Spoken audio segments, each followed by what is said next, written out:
Selamat datang di channel Ruang Akademika Arif Institute of Law bersama saya M. Arif Amrullah. Tema kita kali ini mengenai gagasan korupsi di bawah 50 juta cukup kembalikan kerugian negara. Kita membicarakan mengenai korupsi para sahabat akademika bagaikan sebuah episode yang tidak pernah hentinya. Mengapa demikian? Karena bahaya yang ditimbulkan begitu dahsyat bagi pembangunan. Karena itu kampanye menentang korupsi atau anti korupsi terus didengungkan, baik dari kalangan masyarakat, kelompok akademisi, maupun juga dari lembaga yang bertugas untuk memberantas korupsi. Bahkan secara global sudah banyak diterbitkan instrumen internasional yang menentang korupsi.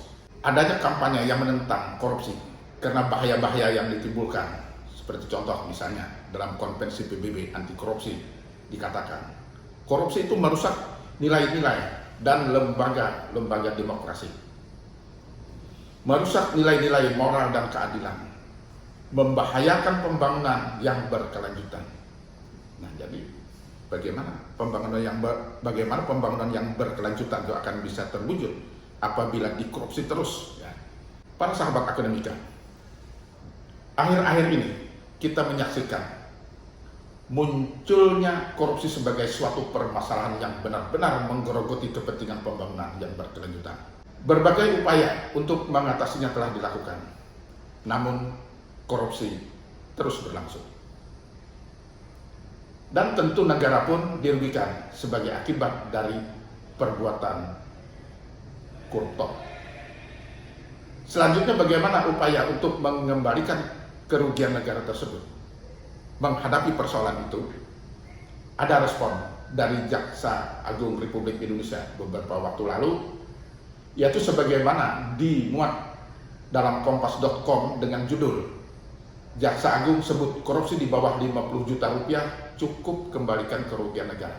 Gagasan itu disampaikan dalam rapat kerja dengan Komisi 3 DPR RI Kamis 27 Januari 2022. Jaksa Agung meminta kepada jajarannya agar perkara kasus korupsi dengan kerugian negara di bawah 50 juta rupiah cukup diselesaikan secara administratif dengan cara mengembalikan kerugian negara tersebut. Menurut Jaksa Agung, mekanisme tersebut dipilih sebagai upaya pelaksanaan proses hukum cepat, sederhana, dan biaya ringan. Contoh yang diberikan adalah mekanisme pengembalian kerugian negara pada kasus pidana terkait dana desa. Mekanisme hukum seperti itu hanya berlaku untuk kasus dengan kerugian negara yang tidak terlalu besar dan tidak dilakukan terus-menerus. Ini gagasannya, ya, pertimbangan dari Jaksa Agung Republik Indonesia, para sahabat akademika. Nah, apa yang digagas itu merupakan umpan yang menarik untuk disimak secara akademik, ya. Kendati dalam selayang pandang dalam pertemuan ini menjadi pertanyaan, apakah dengan kasus korupsi dengan kerugian negara di bawah 50 juta rupiah cukup diselesaikan dengan mengembalikan kerugian negara tersebut? Nah, jadi memang ini sepertinya ada diarahkan untuk follow the money, ya. Kendati yang disasar adalah pada kasus korupsi dana desa, bukankah perbuatan itu sebenarnya juga perbuatan melawan hukum walaupun di bawah 50 juta? Nah, lalu menjadi pertanyaan lagi para sahabat akademika, mengapa dipilih 50 juta ke bawah? Apa kriterianya? Nah, ini kan juga masih menjadi pertanyaan yang perlu dijawab, ya. Nah, lalu apabila mengacu pada pandangan Profesor Mulyatno, nah ini kan buku lama yang ditulis oleh Profesor Mulyatno, dan tentu buku itu tidak lagi dijual di pasaran, ya. Buku itu berjudul Fungsi dan Tujuan Hukum Pidana Indonesia. Prof. Mulyatno mengatakan, fungsi dan tujuan hukum pidana adalah untuk menghambat atau menghalang-halangi datangnya masyarakat yang dicita-citakan. yaitu dengan jalan menentukan perbuatan-perbuatan mana yang tidak boleh dilakukan. Berdasarkan rumusan tersebut, dapat diambil 3 dasar atau pikiran pokok sebagai titik persoalannya, yaitu tentang perbuatan yang dilarang, tentang orang yang melanggar larangan tadi, tentang pidana yang diancamkan kepada si pelanggar atau si pelaku. Berkaitan dengan perbuatan yang dilarang, timbul persoalan, yaitu yang menyangkut konsepsi atau pengertian tentang perbuatan yang dilarang. Apakah perbuatan yang dilarang itu mempunyai arti atau sifat tersendiri dan lepas dari sifat orang yang melakukannya? Jadi khusus tertuju pada perbuatan yang dilarang itu, jangan melihat kepada pelakunya. Ataukah perbuatan itu hanya mempunyai arti jika dihubungkan dengan sifat orang yang melakukannya? Jadi ada 2 hal di sini. Menurut Mulyatno, jika menganut konsepsi yang pertama, yaitu perbuatan yang dilarang, maka dalam hukum pidana itu perlu dijelaskan apakah arti atau sifat perbuatan yang dilarang itu sebagai suatu perbuatan yang membahayakan keselamatan masyarakat. Pilihan atas kedua konsep tersebut dapat ditelusuri bahwa pada konsep yang pertama, perbuatan yang dilarang adalah sesuai dengan alam pikiran bangsa Indonesia menurut Prof. Mulyatno. Karena yang menjadi tujuan dari hukum pidana adalah keselamatan masyarakat. Karena itu titik sentralnya ada pada perbuatan-perbuatan yang membahayakan keselamatan masyarakat. Sebaliknya, pada konsepsi yang kedua, perbuatan itu hanya mempunyai arti jika dihubungkan dengan sifat-sifat orang yang melakukannya. Timbul dari pandangan liberal individual. Karena yang menjadi tujuan hukum pidana adalah kebebasan dan keselamatan masing-masing individu. Sehingga perbuatan-perbuatan yang dilarang itu hanya akan mempunyai arti jika dapat memberikan pengekangan atau penghapusan kebebasan dan keselamatan mereka masing-masing. Itu konsepnya, dasar konsepnya para sahabat akademika. Sekarang bagaimana kalau kita kaitkan dengan tindak pidana korupsi? Apakah perbuatan melakukan tindak pidana korupsi itu merupakan perbuatan yang harus dilarang? Apakah tindak pidana korupsi itu akan dapat merugikan kepentingan bangsa dan negara, sehingga merupakan penghalang dalam upaya mencapai tujuan bangsa, yaitu masyarakat adil dan makmur, sebagaimana yang sudah diamanatkan dalam konstitusi. Bahkan ini terkait dengan hal itu, PBB dan aksi anti korupsi mengatakan korupsi itu merupakan fenomena sosial, politik, dan ekonomi yang kompleks yang dapat menyebabkan menurunnya investasi atau bahkan tidak ada sama sekali. Itu berpengaruh untuk jangka waktu yang lama, termasuk upaya pertentangan di masyarakat, kurangnya kepercayaan terhadap hukum dan hak asasi manusia, terjadinya praktek-praktek yang tidak demokratik, dan yang tidak kalah pentingnya adalah pengalihan dana-dana untuk pembangunan dan sarana-sarana penting lainnya ke sarana-sarana yang tidak produktif, karena dikorupsi. Jadi kembali kepada gagasan tadi, gagasan kerugian negara di bawah 50 juta untuk diselesaikan secara administrasi. Jadi ini yang tadi saya katakan merupakan gagasan yang perlu kita cermati, karena mengatasi permasalahan korupsi tidak dapat disederhanakan begitu saja. Karena sebagaimana sudah dikemukakan bahwa korupsi merupakan perbuatan penghalang keselamatan masyarakat terlepas dari orang yang melakukannya.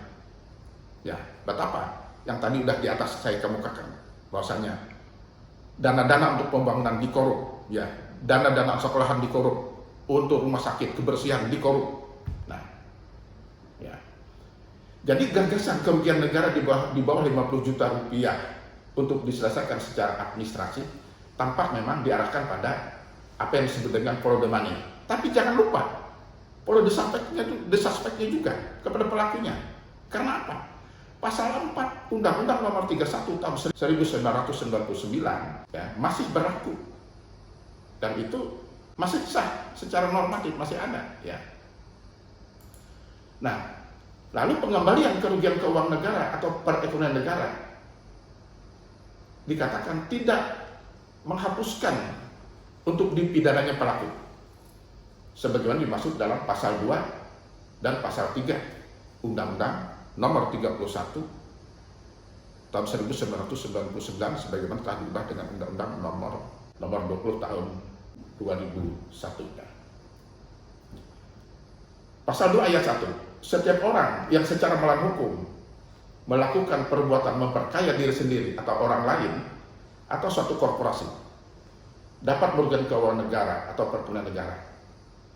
Lalu pasal 3, setiap orang yang dengan tujuan menguntungkan diri sendiri atau orang lain atau suatu korporasi menyalahgunakan kewenangan, kesempatan. Nah, ini pada pejabat, ya. Sarana yang ada padanya karena jabatannya. Jadi karena jabatannya atau kedudukannya dapat merugikan keuangan negara atau perekonomian negara.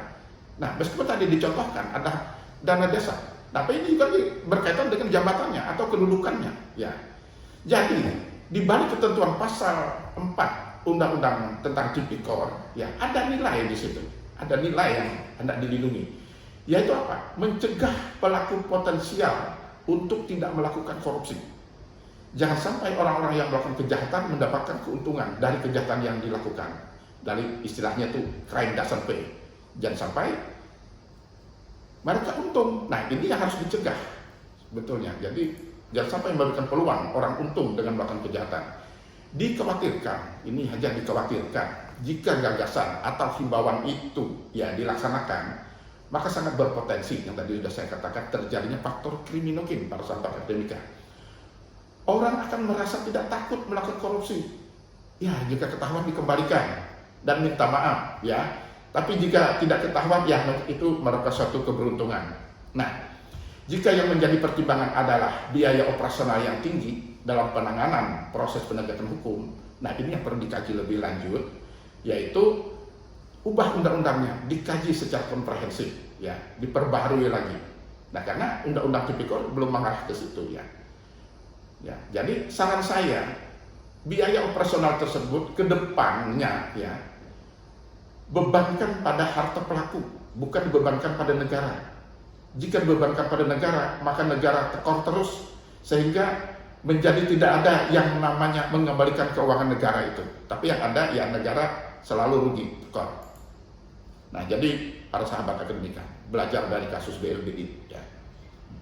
Dulu kan kasus BLBI itu dikatakan apabila debitur itu yang mengemplang itu mengembalikan dana kemudian kooperatif, maka tidak usah dituntut secara pidana. Nah, itu ditutup dengan instruksi Presiden nomor 8 tahun 2002. Bayangkan saudara, para sahabat akademika, Inpres bisa mengalahkan undang-undang. Nah, jadi ini yang terjadi. Makanya ke depan kebijakan seperti itu semoga tidak terulang ke depannya. Jangan sampai produk hukum yang lebih rendah mengalahkan yang lebih tinggi. Ya, ini kualat, ya. Itu jadi berarti tidak taat asasnya.